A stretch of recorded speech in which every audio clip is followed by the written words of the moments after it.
नमस्कार दोस्तों, मेरा नाम अरुण पाल एसपीसी इंजीनियर्स में आपका स्वागत है। आज कवर कर रहे हैं लाइफ सेफ्टी।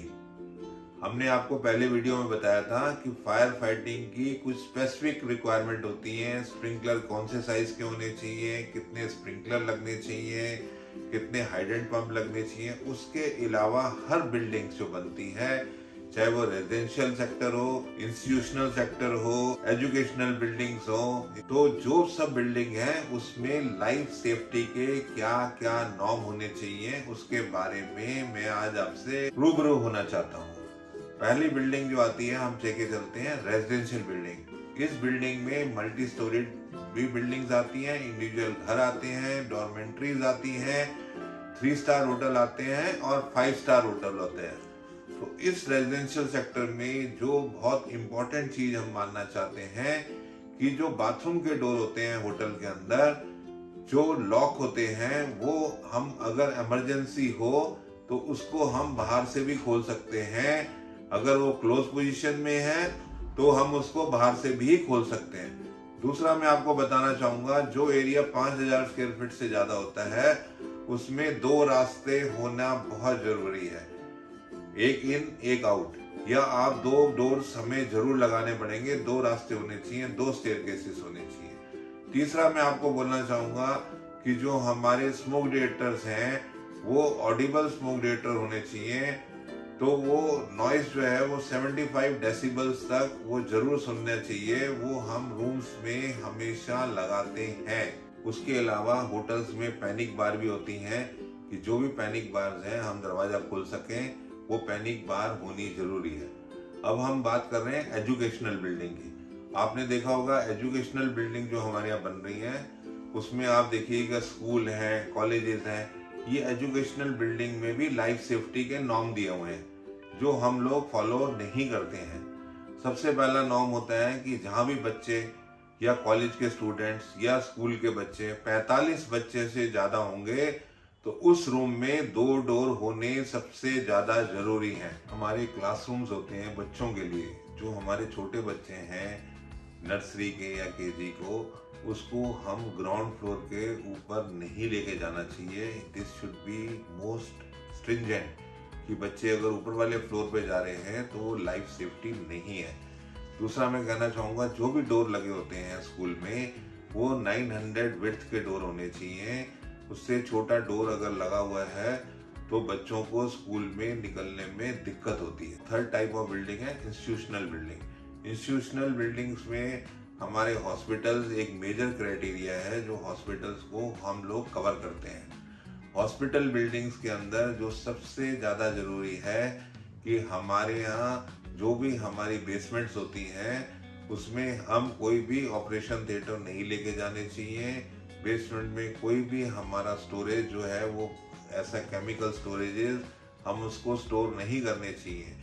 जो भी हमारी विड्थ ऑफ द कॉरिडोर है वो मिनिमम 2.4 मीटर होनी चाहिए और जो भी हमारे स्टेयरकेसेस हैं वो 2 मीटर के जरूरी होने चाहिए।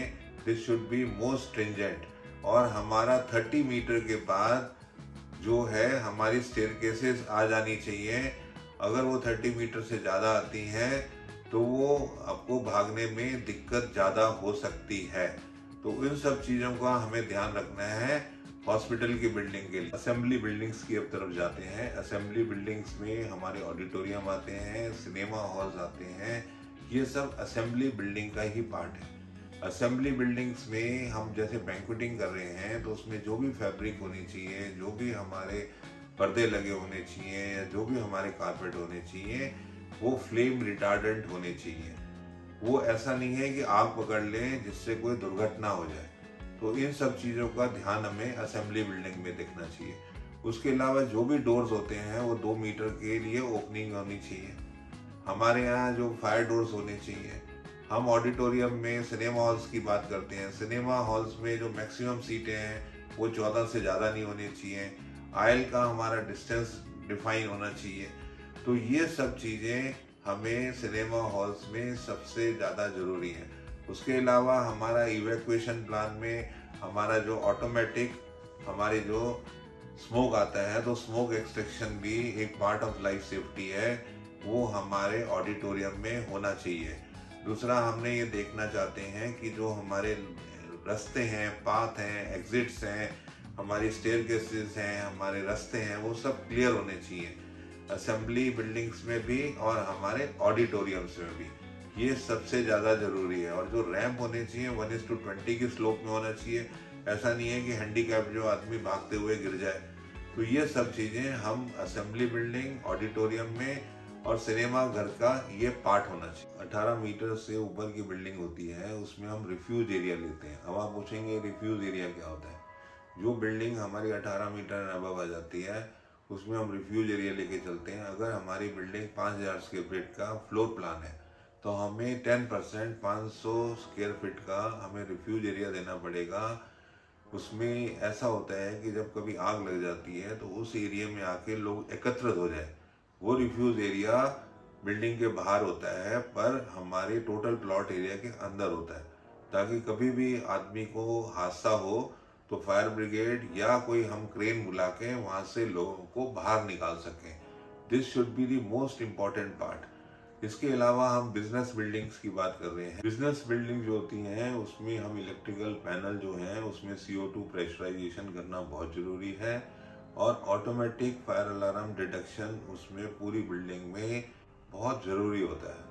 इसके अलावा जो हमारी कैटेगरी है, मर्केंटाइल है, स्टोरेज है, फ्लेमेबल, जो भी हमारी बिल्डिंग्स होती हैं उसमें हम लाइफ सेफ्टी का सबसे ज़्यादा ध्यान रखना चाहिए। दोस्तों, मैं यही कहूँगा कि जान है तो जहान है, तो इसके ऊपर हम सबसे ज़्यादा ध्यान दें, क्योंकि लाइफ सेफ्टी अगर आपकी होती है तो हमें बहुत खुशी होती है। और इसके लिए कोई भी चीज़ हमारे से अगर आप पूछना चाहें, हमारे ऑफिस से पूछना चाहें, तो आप हमें कांटेक्ट कर सकते हैं। ये थी आज की वीडियो। अगर आपको मेरी वीडियो पसंद आए तो उसको लाइक करिए, शेयर करिए और सब्सक्राइब करके हमारा हौसला बढ़ाइए।